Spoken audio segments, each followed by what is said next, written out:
தமிழகத்தில் நீட் தேர்வை ரத்து செய்ய வலியுறுத்தி திமுக சார்பில் நாளை சென்னையில் ஆர்ப்பாட்டம் நடத்த இருப்பதாக திமுக மாநில மாணவரணி செயலாளர் வீரமணி தெரிவித்துள்ளார்.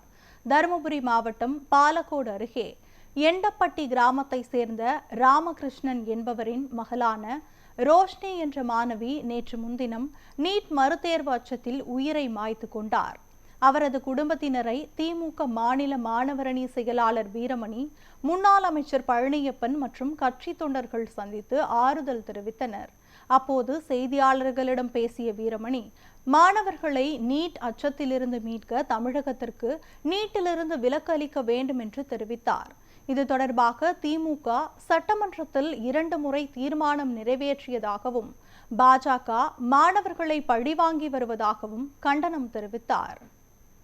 92வது அறிக்கைப்படி மாநில அரசுகள் விரும்பவில்லை என்றால் அந்த மாநிலத்துக்கு நீங்க விலக்கு கொடுக்கலாம் என்று இருந்தும் பிடிவாதமாக இந்த ஒன்றிய பாஜக நீட்டை ரொம்ப வலுக்கட்டாயமா நம்ம மாநிலத்துல திணிச்சிருக்காங்க அப்படின்னு தான் சொல்லணும். ஏன்னா நம்மளுடைய சட்டமன்றத்துல 2 முறை 300 மார்க் எடுத்திருக்காங்க அப்படின்னா 300 மார்க் எடுத்த என்னால மருத்துவ கல்லூரியில சேர்ந்து அந்த 15 லட்சமோ 50 லட்சமோ கட்ட முடியலன்னா எனக்கும் கீழே இருக்கக்கூடிய 270 மார்க் எடுத்த அந்த பையன் எவ்வளவு ஃபீஸ் கட்ட முடியும், என்னால கட்ட முடியும்னு சொல்றக்கூடிய தகுதியற்ற பணவசதி படைத்தவர்கள் தனியார் கல்லூரியில சேரலாம் அப்படின்னா எப்படி தரமான மாநிலத்துக்கு நீட் தேவையில்லை.